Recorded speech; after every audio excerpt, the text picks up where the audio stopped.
कहते हैं कि सुबह सुबह जो ठंडी हवा रहती है वो शीतल हवा में नाइट्रोजन सबसे कम मात्रा में रहती है, ऑक्सीजन का लेवल हाइपर रहता है 83%।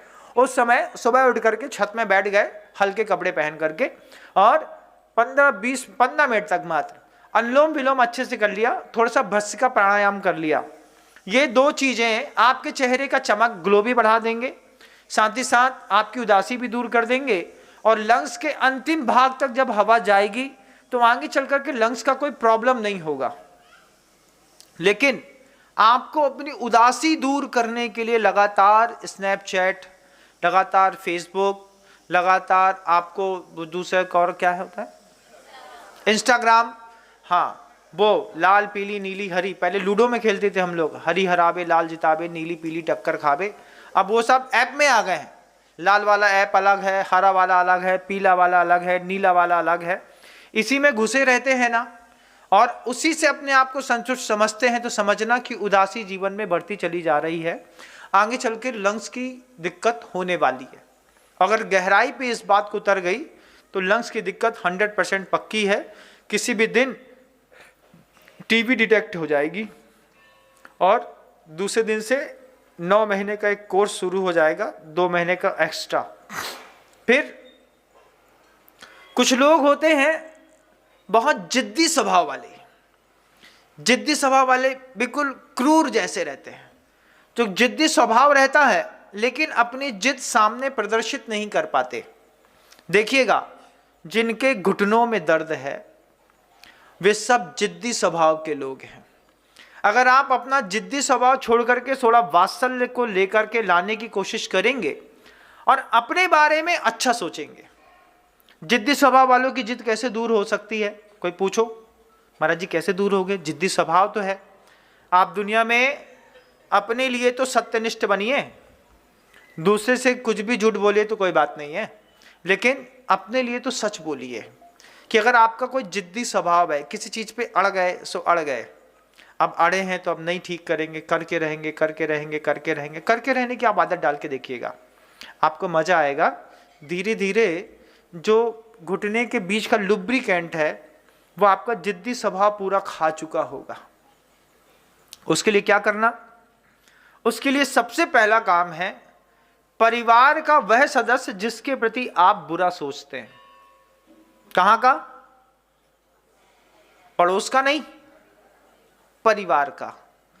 परिवार का वह सदस्य जिसके बारे में आप लगातार अशुभ का चिंतन करते हैं और बुरा सोचते हैं, मंदिर में जाकर के भगवान के सामने बैठ करके हाथ जोड़ करके भावना भाव, भगवान उसका भला हो, अच्छे शब्दों में बार बार बोलना पड़ता है, भगवान उसका भला हो, उसका भला हो, उसका भला हो, उसका भला हो, उसका भला हो। बोलना मात्र नहीं है, उसको फीलिंग आनी चाहिए। जैसे मान लीजिए जब हम किसी से क्षमा माणी के दिन क्षमा मांगते हैं तो हमने बोल तो दिया खम्मामी सब जीवाणाम सभ्य जीवा खमंतु में मित्य में सब बुदेशु बैरम मज्जम न कैणवी, बोल दिया आपने। लेकिन आप जब क्षमा मांगते हैं सामने वाले को फीलिंग कैसी आती है? सामने वाले को क्या बोल रहे हैं? जी आ गए, एक कार्ड भेज दे हैं, एक फोन कर दे, भैया कछु गलती हो गई हो तो क्षमा कर दइयो। उनमें भी इतनी तेज क्षमा मांगी जा रही है कि क्षमा भी तमाचा जैसो लग रही है। लेकिन उसके बाद भी आदमी क्या बोलता है? अरे हो कम से कम बड़े ताऊ को फोन तो आ गो, तो क्षमा माड़ी को कार्ड आ गो, फोन आ गो, बड़ी बात हो गई। इसको क्षमा माड़ी नहीं कहते।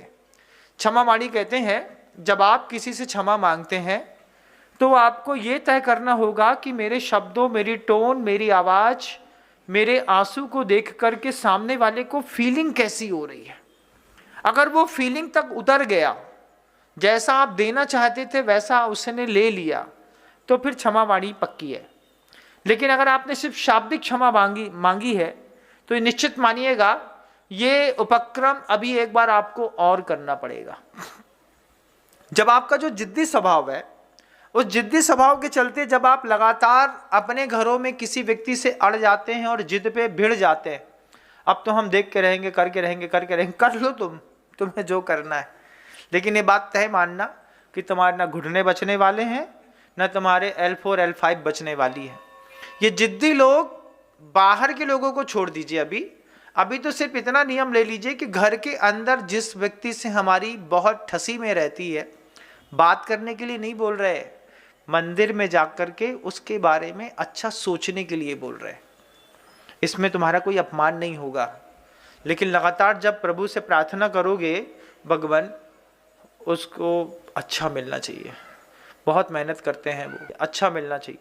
जब आप लगातार ऐसा बोलेंगे ना, तो आप अनुभूत करेंगे कि डॉक्टर ने कहा था कि ये दोनों घुटने बिना ऑपरेशन के ठीक नहीं होने वाले। सिर्फ 3 महीने का 90 दिन का ऐसा कोर्स करने पर आप घुटने के ऑपरेशन से भी बच जाएंगे। आपको बहुत अच्छा फील होगा। ध्यानेन चेदुबे लब्बे क्वाद्रियांतम विवेकिना, आचार्य पूजपा स्वामी और बहुत बड़े वैदिक शास्त्र के निर्माता भी थे। पूजपाद भगवंत ने वैद्य का इतना बड़ा शास्त्र लिखा है, कल्याण कार्यक्रम। वो 2 है, एक मतलब कल्याण कारक उग्रदित आचार्य महाराज जी का है, और दूसरा जो है सर्वार्थ सिद्धि के ऊपर में जब आप प्रस्तावना देखते हैं, उस प्रस्तावना में पूजपाद भगवंत ने अपने पूरे वैदिक शास्त्र को, इसको बहुत अच्छे तरीके से लिखा हुआ है, देखने की जरूरत है। और वे पूजपाद भगवंत कहते हैं कि तुम नैसर्गिक चिकित्सा में उतरने की कोशिश करो। अभी हम नैसर्गिक चिकित्सा में नहीं आते, अभी हम नेचुरोपैथी, प्राकृतिक चिकित्सा अलग होती है, आयुर्वेद अलग होता है, एलोपैथी अलग होती है, एक नैसर्गिक चिकित्सा होती है। नैसर्गिक चिकित्सा में कुछ करो मत, अपने शरीर में रोग है ना, उसके बारे में अच्छा सोचो, पहले स्वस्थ चिंतन करो।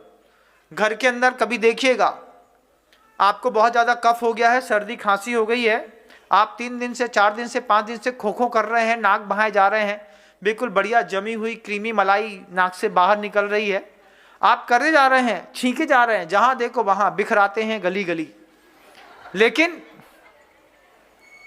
लेकिन आप गोली भी खा लीजिए, गोली खाने के बाद भी डॉक्टर आपसे पूछेगा अब कैसा लग रहा है।